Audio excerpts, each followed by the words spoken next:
시카고 방세 시간입니다. 아는 목사님 이런 고백을 했습니다. 여행을 하다가 싱가포르에 도착했는데 전부터 아는 집사님 한 분이 공항에서 픽업을 해 주었습니다. 그리고 시내를 안내하는 담당을 해 주었습니다. 세계 최대의 크기의 수족관이 거기에 있다면서 보여줍니다. 온갖 물고기들이 가득 차 있습니다.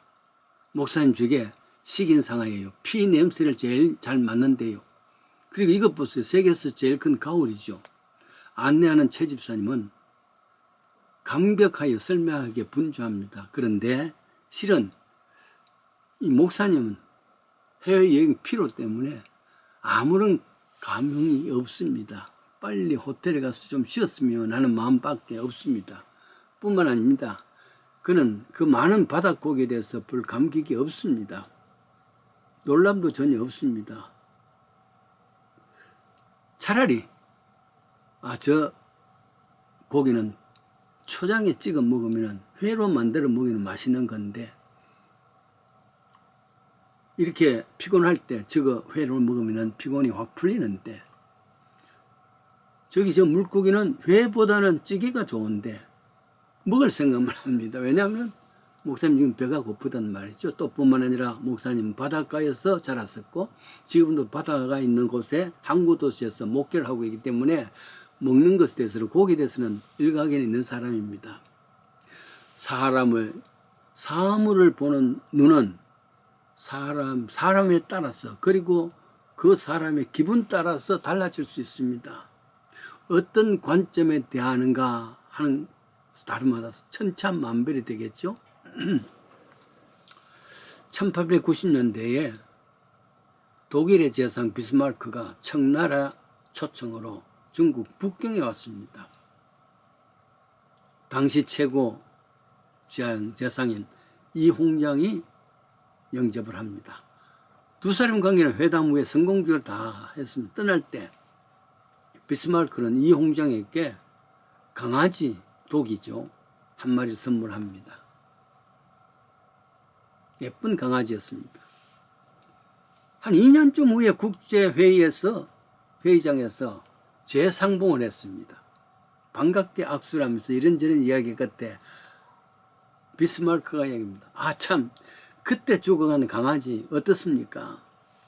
이렇게 묻자 이홍장은 감사하는 마음을 하고 바로 다음 달에 잡아먹었는데 중국 게하고는 맛이 훨씬 다르고 부드러웠습니다.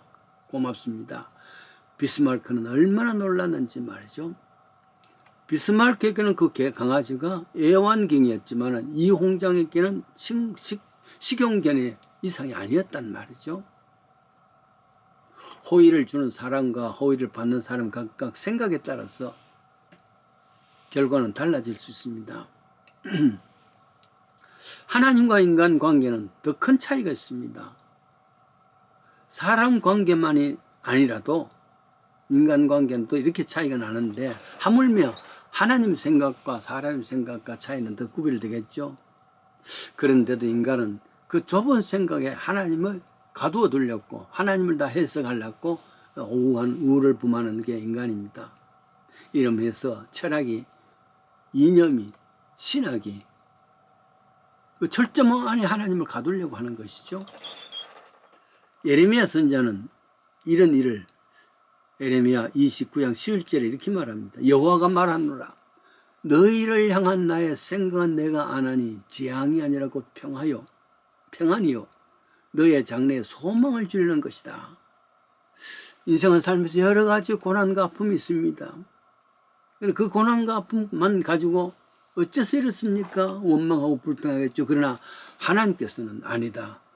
그 일을 통해서 평안을 주려는 것이고 소망을 주려는 것이다. 같은 상황 속인데도 재앙은 인간에게는 재앙이고 절망이지만 원망과 불평이지만 같은 상황에서 하나님은 평안과 소망을 주려는 것이라 그랬습니다. 이사야 선지자도 같은 이야기를 합니다. 55장 8절에 내 생각은 너의 생각과 다르며 내 길은 너의 길과 달라서 너의 생각보다 높으니라 하십니다. 그런데 좁은 인간의 생각에 하나님을 꾸겨 넣으려 그러죠. 하나님의 뜻이라 하면서 말이죠. 하나님 생각은 노예 생활을 하고 있는 이스라엘 백성들, 자기 백성들을 해방시키려고 약속의 땅, 가나안 땅으로 가게 하는 계획을 세웁니다. 이를 위해서 오래전에 아브라함을 선택하시고 네가 복의 근원이 될 것이다. 축복을 주십니다. 바로의 통치하에 신음하는 이 백성들을 하나님 뜻으로 자유롭게 시키려는 것이 하나님의 마음입니다. 그래서 저 가나안 땅에 인도하려는 것이 하나님의 마음입니다. 출애굽기 3장 7절에 보면 자세하게 나와 있습니다. 내가 애굽에 있는 내 백성들의 고통을 정령히 보고 그들이 이 간격과 참 부르짖음을 듣고 그 우거를 알고 내가 내려와서 저들의 애굽의 손에서 건져내어 그 땅으로 인도한, 그래서 가나안 땅에 이르려 하노라. 이것이 하나님 생각이었습니다. 보세요. 여러 동사들이 있습니다. 내가 그들의 모든 고통과 아픔을 정령히 보고 듣고 알고 그리고 계획을 짰습니다. 건져내서 인도하여 가나안 땅에 이르게 하겠다. 그렇게 약속했습니다. See, heard, concern, 그리고 calm down, crying out 하는 저들을 rescue, 그리고 bring into 가나안 땅, 이런 말로 사용했습니다. 이를 위해서 하나님께서 저들을 없었던 기사 이적을 보냈습니다.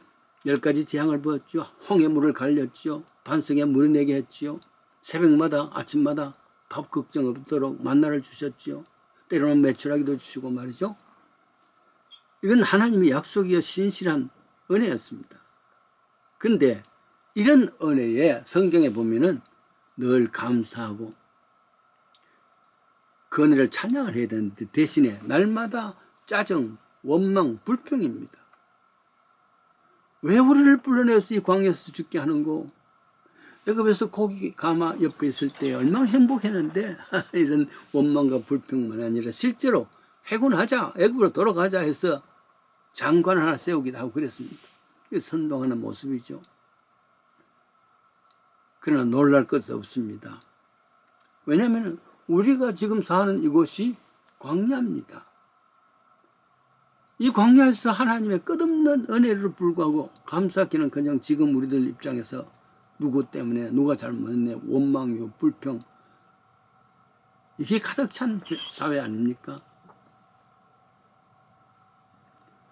나 자신이 문제로 홍해 같은 바다 같은 저 광야길을 높은 산 깊은 계곡 많이 있습니다. 그런데요, 이 문제는 하나님의 몫입니다. 문제는 하나님이 해결하신 몫인데 문제는 인간의 마음입니다. 원망이라든지 불평이라도 살아가는 우리의 마음 때문에 실패합니다.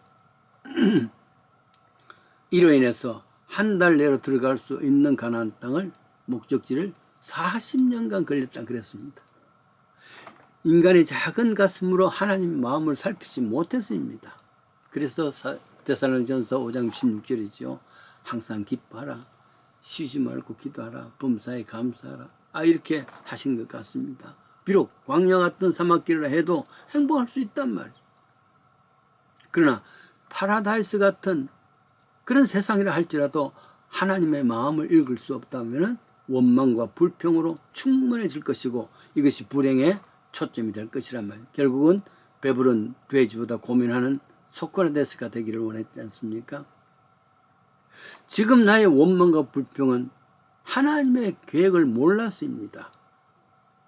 적어도 이 광야길에서는, 사막길에서는 다른 것이 아니라 원망, 불평을 벗어날 수 있다면 행복의 길입니다. 이로 인해서 고난당하는 자유인 대신에 배부른 옛길을 아니었습니다. 그래요. 이스라엘 백성들에게만 광야길이 아니라 우리에게도 지금이 광야길이고 사막길이기도 합니다. 이럴 때 저 높은 산이라든지 깊은 계곡이라든지 강물이라든지 이런 것이 우리에게 걸림돌이 되는 것이 아니라 내 마음에 불평, 원망 이것이 걸림돌이 된단 말이에요. 이걸 해결할 수 있다면 여러분 광야길에도 행복합니다. 사막길에도 평안이 있습니다.